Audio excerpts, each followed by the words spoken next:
బాణాసంచా కాలుస్తూ ప్రమాదవశాత్తు అగ్ని ప్రమాదం జరిగి 70% కాలిపోయిన జాహ్నవి శ్రీ గత 18 రోజులుగా కాకినాడ క్యాపిటల్ హాస్పిటల్లో చికిత్స పొందుతోంది. తండ్రి వీరబాబు ఆటో డ్రైవర్ కావడంతో వైద్యం చేయించుకునేందుకు ఆర్థిక స్తోమత లేక ఇబ్బందులు పడుతున్నారు. విషయం యంగ్ మైండ్స్ రేపటి కోసం దృష్టికి వచ్చింది.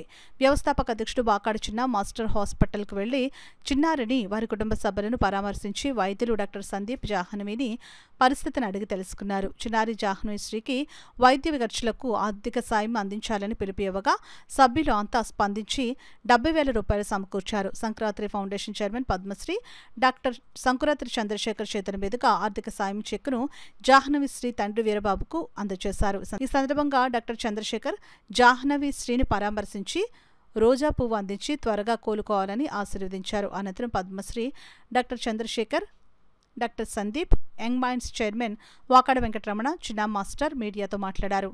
కరప ఎంఈఓ కేబీ కృష్ణవేణి పావనిని సందర్శించి త్వరగా కోలుకుని బడికి వెళ్లాలని ధైర్యం చెప్పారు. ఈ కార్యక్రమంలో సంస్థ గౌరవ అధ్యక్షులు నరాల కృష్ణకుమార్, కామేశ్వరరావు, కార్యదర్శి DVV Bapiraju, doctor Sandeep, doctor Nitin, doctor Subhash, doctor Srujana, SVSN Murthy, young minds సభ్యులు Pilli Govindarajulu, KV Ramana, B Leela, MD Karim పాల్గొన్నారు. ఈ హాస్పిటల్ నాకు తెలుసు కానీ ఎప్పుడూ లోపలికి రాలేదు. ఈరోజు నిజంగా రావడం నా అదృష్టం. ఎందుకంటే ఈ హాస్పిటల్ వాళ్ళు స్పందించి ఎంతో చక్కగా పాపని ట్రీట్ చేస్తారు, డబ్బు గురించి పట్టించుకోకుండా చేస్తున్నారు. ఇటువంటి విషయం చాలా అరుదైన విషయం. ఇటువంటి వాళ్ళు సమాజానికి చాలా ఉపయోగపడతారు. నాకు అందుకనే ఇక్కడ రావడం చాలా ఆనందంగా అనిపించింది. వీళ్ళు కూడా ఎంతోమంది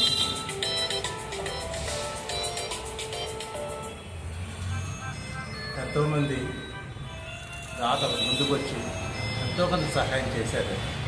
చేసి ఆ డబ్బు ఈరోజు నా డబ్బుగా ఇచ్చారు. అది ఒక రకంగా సమాజంలో ఎటువంటి మద్దతుంటే చాలా సంతోషం. ఉన్నారో తెలియదు. ఇలాగే ఎవరైనా కూడా తోటి మానవుడికి సహాయం చేస్తే వాళ్ళకి చాలా మంచి జరుగుతుంది. అదే కాదు, వాళ్ళకి ఎంతో వృత్తి కూడా వస్తుంది. దీన్ని ఆదర్శంగా తీసుకొని ఇంకా మిగతా వాళ్ళు కూడా ముందుకు వచ్చి సహాయం చేస్తారని. రెండు ఇబ్బందులు. ఒకటి, పాపకు అంత శాతం కాలినప్పుడు క్రిటికల్ కేర్ చాలా అవసరం ఉంటుంది. రెండు, ట్రీట్మెంట్ కనీసం ఎంత కాదన్నా 2 నెలల నుంచి 3 నెలలు పడుతుంది. సో ఆ విషయం వాళ్ళకి తెలియజేసాం. దానికి అయ్యే ఖర్చు కూడా కొంచెం ఎక్కువ ఉంటుంది. సో మా హాస్పిటల్ తరఫున మేము వాళ్ళ నాన్నగారికి వచ్చిన రోజు నేను ప్రామిస్ చేశాను, బయట నుంచి అంటే మందులకు కానీ లేకపోతే ల్యాబ్కి ఖర్చు పెట్టుకునేది కానీ మిగతా ఏవి కూడా మా హాస్పిటల్ నుంచి రూమ్ రెంట్ కానీ నా ఛార్జెస్ కానీ ఏమీ లేకుండా ఉచితంగా చేస్తానని ఆ రోజు మాటించాం. సో అలా ప్రయత్నించినా కూడా పాపం వాళ్ళ ఆర్థిక స్థితికి కొంచెం ఇబ్బంది పడ్డారు 15 రోజులకి అట్లా. సో ఆ టైంలో మన చిన్నగారు వచ్చారు యంగ్ మైండ్స్ ఆర్గనైజేషన్ నుంచి.